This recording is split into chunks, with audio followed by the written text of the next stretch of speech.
ഇങ്ങോട്ടിരിക്കാം. ഒന്ന് എണീറ്റേ സാറ്. വേണ്ട. ആരായവൻ? പുതിയതായിട്ട് വന്നൊരു എഞ്ചിനീയറാ. പാവ. സ്കൂട്ടർ പഞ്ചറായിട്ട് ഒട്ടിക്കാൻ വേണ്ടി വന്നതാ. ആ നത്തിനെ കണ്ട? ഇന്ന് ഇങ്ങോട്ടൊന്നും കണ്ടില്ല. ഇന്നലെ രാത്രി ഞങ്ങൾ ഒരുമിച്ചായിരുന്നു. വന്നാ ഞാൻ അന്വേഷിച്ചായിട്ട് പറഞ്ഞു. കുടിക്കാൻ എന്തെങ്കിലും?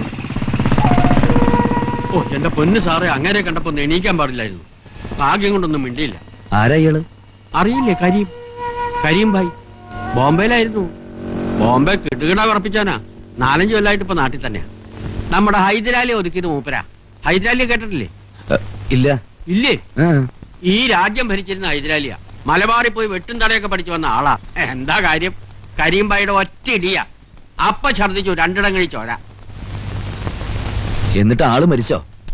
8ാം പൊക്കം. കേസൊന്നും ഉണ്ടായില്ലേ? എന്ത് കേസ്? കൊല്ലും കൊലയൊക്കെ മൂപ്പരൊക്കെ ഒരു കുട്ടിക്കളിയാ. പക്ഷെ നമ്മുടെ അടുത്തൊക്കെ വളരെ ഡീസന്റാ. ഈ നത്തായിട്ട് എന്താ ബന്ധമെന്നാ ഞാൻ ആലോചിക്കുന്നത്. ആരെയും നത്ത്? ഒന്ന് വെച്ചാ 2, 2 വെച്ചാ 4. ആർക്കും വെക്കാം, എവിടെ വെക്കാം. വെച്ചോളി. ക്ലാവറിന്റെ കളം കാലിയാണ്. ആ വെച്ചോളി. 50 വെച്ചാ 100 വെച്ചോളി. ക്ലാവറിൽ വെക്കണ്ട, ആറ്റിൽ വെച്ചോ. ക്ലാവർ ചതിയനാ. ഞാൻ പറഞ്ഞു കേട്ടോ, മറ്റേ കാശ് ഇഞ്ഞും പോകും. 2 വെച്ചാ 4. 1 വെച്ചാ 2. പൊക്കാൻ പോകുന്നു. 1 2 3. ആ കമ്പനിക്ക് കള്ളക്കളി കളിച്ച് കാശ് പിടുങ്ങുന്ന പന്നി. എന്റെ 300 റാണി പിടുങ്ങി. നിന്റെ കള്ളക്കളി നീ അവസാനിപ്പിക്കടാ പട്ടി. ചതിക്കരുത്, പാവാണ്. പോയിക്കോ. ഒന്ന് പറഞ്ഞ കത്തി 2ാമത് കുത്ത്. അതാണ് നത്ത്.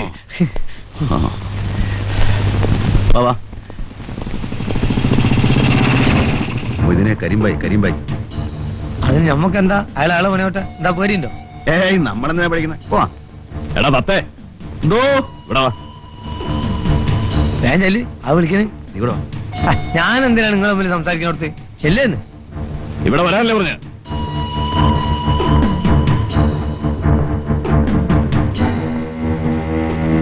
ആ പെണ്ണെവിടെ? ഏത് പെണ്ണ്? നീ കെട്ടിയ പെണ്ണ്. കെട്ടിയ പെണ്ണ്? കള്ളക്കളി കളിച്ചാ 2ന്റെ എല്ലിയ ഓടിക്കും. നിങ്ങളൊക്കെ എങ്ങോട്ട് പോകുന്നു, എന്ത് ചെയ്യുന്നു എന്നൊക്കെ കരിമിനറിയാം. എവിടാ അവള്? എനിക്കറിയില്ല. കിട്ടിയ അന്ന് തന്നെ ഞാൻ പോകുന്നു. എത്ര കാശ് കിട്ടി? 5000 രൂപ. 2000 എടുക്ക്.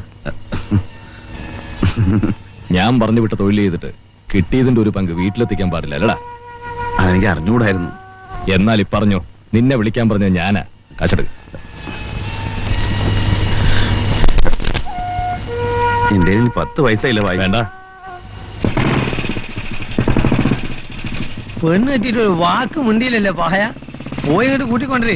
നമ്മളെ ശാന്തമ്മയുടെ കൂടെ താമസിപ്പിച്ചാൽ എന്താ കാശ്? ഞാൻ പോവാണ്, എനിക്ക് ഓട്ടമുണ്ട്. നിനക്ക് ഓട്ടം ഉണ്ടാവുമല്ലോ, കാശ് തീർന്നല്ലോ.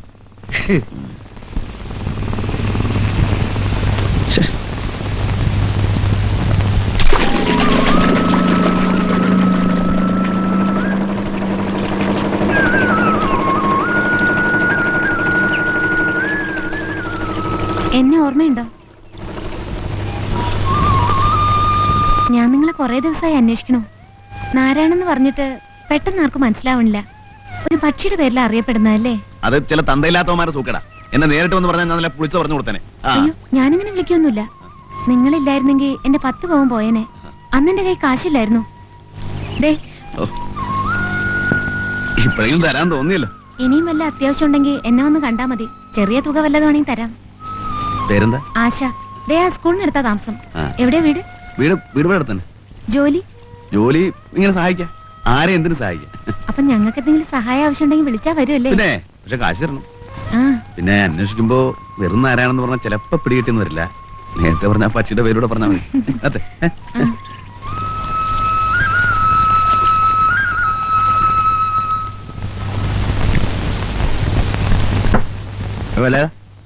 ഒരു പ്ലേറ്റ് ഇറച്ചി കൂടെ എടുത്തേ. ഇത് എത്രാമത്തേടെ നാരായണ? തനിക്ക് മുടക്കൊന്നുമില്ലല്ലോ. എന്നാലും ഒരു മര്യാദ വേണ്ടേ? കഴിക്കട്ട് പയലിച്ചേട്ടാ, ഒറ്റ തടിയല്ലേ. എടാ നാരായണ, നിന്നെ അന്വേഷിച്ച ഒരാൾ വന്നിരിക്കണേ. ആരാണെന്ന്? നീ ആള് കാഞ്ഞ വിത്താണല്ലോടാ. ഞങ്ങളെ ഒന്ന് അറിയിക്കാൻ നീ കാര്യം ഒപ്പിച്ചോളഞ്ഞല്ലേ? ദേ ഇവിടെ ഉണ്ടിട്ടാ.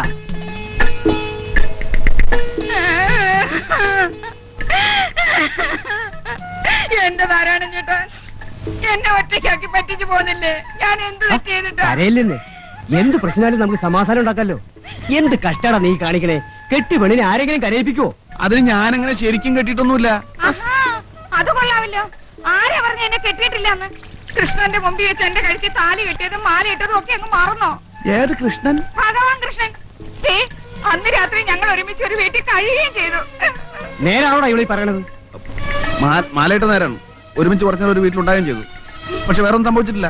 ഇവരുടെ കെട്ടികളൊന്നുമല്ല. അയ്യോ എന്റെ ഈശ്വരാ, ഞാൻ ചാവേ ഉള്ളൂ. ഞാൻ നിങ്ങളുടെ മുമ്പിൽ ഇവിടെ ഇപ്പൊ കിട്ടും. ഇവിടെ പറ്റില്ല. ഇത് എന്റെ കടയാ. ഭാര്യം ഭർത്താവ് വേഗം പുറത്തേക്ക് ഇറങ്ങിയേ. എത്ര കാശായി? 19 രൂപ. നാരായണേട്ടാ, അവിടെ നിൽക്ക് നാരായണേട്ടാ. ഇത് എങ്ങോട്ടായി പോന്നെ നാരായണേട്ടാ? എങ്ങോട്ടാ നാരായണേട്ടായി പോന്നെ? എന്നെ വീട്ടിലോട്ട് കൊണ്ടുപോകും. എനിക്ക് വീടില്ലടി. എന്നാ എന്റെ കൂടെ വാ. വാടക വിടാനല്ലേ നമുക്ക് അവിടെ കഴിയാം. ഞാനെന്തിനാ അങ്ങോട്ട് വരുന്നേ? എന്നെ നാട്ടിക്കാൻ വന്നിട്ടല്ലോ. ചവിട്ടി ഒരു കൊടുക്കണം ഞാൻ. എടാ നാരായണ, അവള് പറയുന്നു. അവന്റെ അമ്മയുടെ ഒരു മധ്യസ്ഥം. ദേ എന്നോട് കളിച്ചാണ്ടല്ലോ, കൊന്നേ കടലിൽ തത്തും. ആ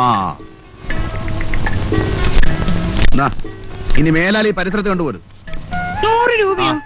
ഇതുകൊണ്ട് ഞാൻ എങ്ങനെ ജീവിക്കുന്നേ?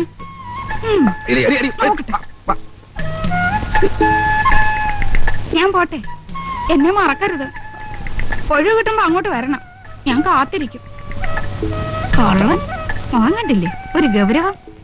ഒന്ന് ചിരിച്ചേ. പോട്ടെ.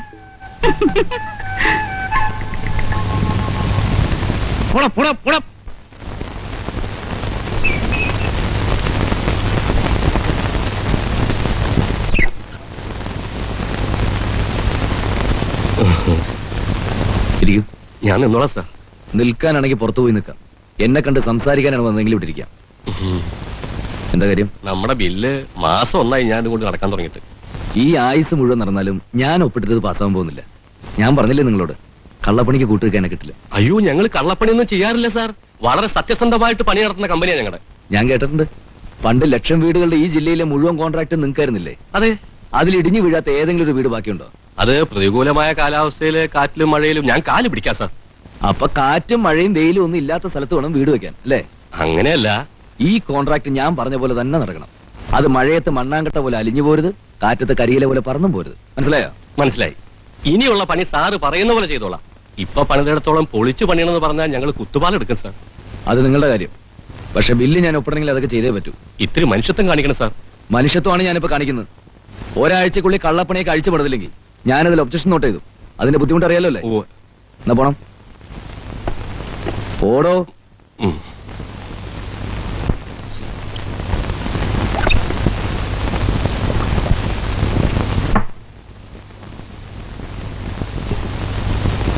എന്റെ സ്വഭാവം അവന് ശരിക്കും അറിയാത്തോണ്ടാ. ഞാൻ താഴേണ്ട അടുത്ത് ഭൂമിയോളം താഴും. പക്ഷെ ഇടഞ്ഞാണ്ടല്ലോ കൊല്ലും, ഞാൻ കൊല്ലും. നിങ്ങൾ വേണ്ടാത്തൊന്നും പറയല്ലേ. പിന്നെ എന്ത് ചെയ്യണമെന്നാ സാറ് പറയുന്നത്? 1ഉം 2ഉം അല്ല, ലക്ഷക്കണക്കിന് രൂപയാണ് ബ്ലോക്കായിട്ട് കിടക്കുന്നത്. അതവന്റെ അപ്പം തരൂ. ഞാൻ പറയാവുന്നതൊക്കെ പറഞ്ഞു നോക്കി. അയാള് പിടിച്ച മുയലിന് 3 കൊമ്പാ. ബില്ല് എന്റെ മേശപ്പുറത്ത് വന്നാലേ എനിക്ക് എന്തെങ്കിലും ചെയ്യാൻ പറ്റൂ.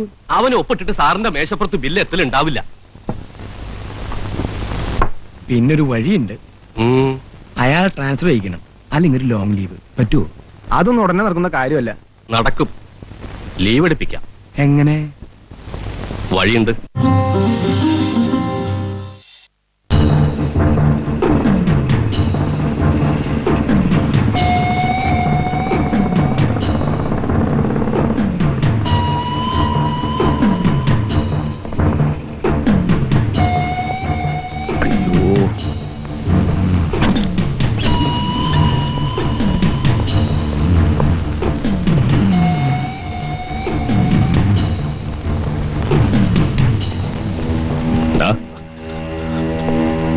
എന്റെ ഒന്നുമില്ല ഭായി. അതിന് ഈ കള്ളത്തനം കാണിക്കണോടാ സൈത്താൻ.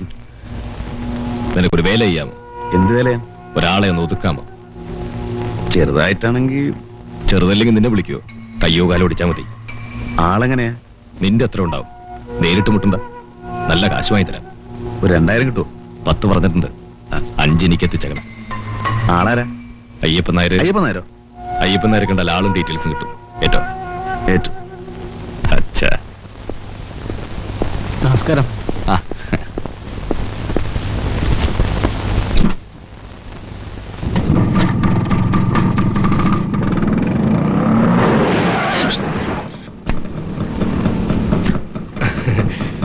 നമസ്കാരം. ഞാനിപ്പിന്നെ കൊന്നേലോടോ. അയ്യോ അങ്ങനെ പറയരുത്. സാറിനെ കണ്ടെന്നു സംസാരിക്കാൻ വേണ്ടി വന്നതാ. എവിടേക്കാണാവോ? എക്സിക്യൂട്ടീവ് എഞ്ചിനീയർ എന്ന് കാണാനാ. അപ്പൊ വെയിറ്റ് ചെയ്യണ്ടെന്ന് അർത്ഥം. നമ്മളെ കുറിച്ചൊക്കെ നല്ല വാക്ക് പറഞ്ഞു കേട്ടോ സാറേ. തന്നെ കുറിച്ച് പറയുമ്പോ നല്ല വാക്കുകളൊന്നും ഇല്ലല്ലോ മുതലാളി. മറ ഓ